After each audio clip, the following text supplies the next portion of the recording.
জেলায় জেলায় সংকট সমস্যা, তা থেকে উত্তরণের চ্যালেঞ্জ আর সম্ভাবনার কথা তুলে ধরতে চলছে ডিবিসি এক্সপ্রেস। বিশেষ এই আয়োজনে মতামত থাকছে তৃণমূল থেকে শুরু করে নীতি নির্ধারকদের। ডিবিসি এক্সপ্রেস আজ সারাদিন আছে নারায়ণগঞ্জ জেলায়। ডিবিসি এক্সপ্রেস আজ সারাদিন ছিলাম এই ২৫০০ উপজেলায়। সেখানে মূলত সাধারণ মানুষের যে সমস্যা, সেই সমস্যা তুলে ধরার চেষ্টা করেছি। সেই সমস্যাগুলো উত্তরণে নীতি নির্ধারকরা আসলে কি ভাবছেন, কি পদক্ষেপ নিয়েছেন, সেসব বিষয় তুলে ধরার চেষ্টা করবো। এই জন্য আমার সঙ্গে যুক্ত আছেন এই উপজেলার প্রধান নির্বাহী কর্মকর্তা, কথা বলবো, জানার চেষ্টা করবো।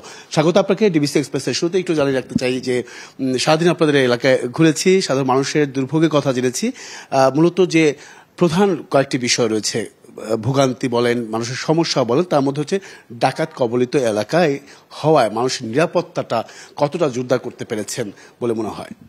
এটা নিয়ে আমরা কাজ করছি। আপনারা জানেন যে এখানে ৫ই আগস্ট পরবর্তী আমরা জুলাই গণ অভ্যুত্থানের স্পিরিটকে ধারণ করে আমরা চেষ্টা করছি একেবারে যে জায়গাগুলো আমাদের আইন শৃঙ্খলা বিষয় বা আইন শৃঙ্খলার ন্যূনতম বিষয়ে আমরা কোনো ধরনের ছাড় দিতে আগ্রহী নই। আমরা এখানে যে আমাদের পুলিশের বা আইন শৃঙ্খলা যে বাহিনী ছিল, তাদের ফোর্সের যে সীমাবদ্ধতা কিছু ছিল এখনো রয়েছে। আমরা আমাদের ঊর্ধ্বতন কর্তৃপক্ষের সাথে বারে বারে বিষয়গুলো জানিয়েছি। আমাদের এখানে কয়েকদিন আগে স্বরাষ্ট্র উপদেষ্টা মহোদয় এসেছিলেন। আমরা এখন সহযোগিতা পাচ্ছি। পায়রা চত্বরে অধিকাংশ জায়গা থেকে চাঁদাবাজি করা হচ্ছে, পুরো সবার সামনে চাঁদাবাজি করা হচ্ছে, ব্যবসায়ীরা ক্ষতিগ্রস্ত হচ্ছে।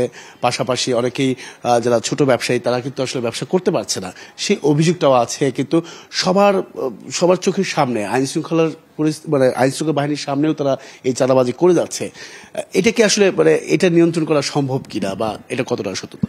এখানে কোনো চাঁদাবাজি সুনির্দিষ্ট কোনো ধরনের অভিযোগ বা কোনো ধরনের যদি সুনির্দিষ্টতা আমি এখন পর্যন্ত পাইনি। এটার কোনো ধরনের সুযোগ নেই। আমি এটা একবারে সরাসরি বলতে চাচ্ছি, এটা সুযোগ নেই। এখানে হয়তো কোনো দু একটা বিষয় আসতে পারে। পৌরসভা থেকে আমাদের এখানে যে কয়েকটা স্ট্যান্ড রয়েছে, যেটা পৌরসভা নীতিমালা অনুযায়ী তাদের সিএনজি 3 হুইলার গুলো থেকে চাঁদা ওঠানো হচ্ছে, এখানে করে দীর্ঘ যানজটের সৃষ্টি হয়, সেই অভিযোগটাও কিন্তু আছে, সেই ভোগান্তির কথাও কিন্তু সাধারণ মানুষ বলেছে।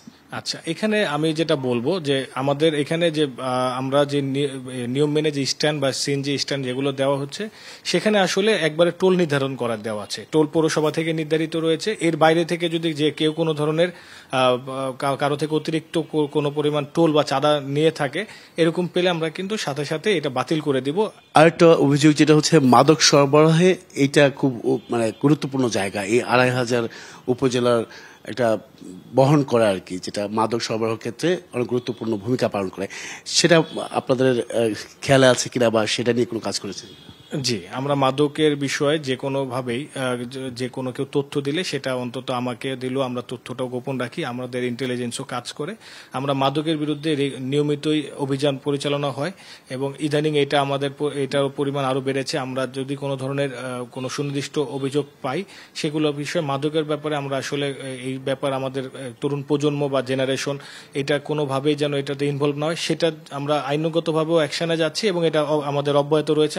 অগ্রাধিকার ভিত্তিতে কাজ করছি। অসংখ্য ধন্যবাদ আমাদের সঙ্গে এতক্ষণ যুক্ত ছিলেন। পরবর্তীতে আগামীকাল থাকছে নারায়ণগঞ্জের বন্দর এলাকায়, সেখানে তুলে ধরার চেষ্টা করবো সাধারণ মানুষের যে সমস্যা, সেই সমস্যার সমাধানে উত্তরণে নীতি নির্ধারকরা কি ভাবছেন, কি বলছেন, কি পদক্ষেপ নিয়েছেন, সেসব বিষয়। সঙ্গে থাকুন ডিবিসি এক্সপ্রেসের।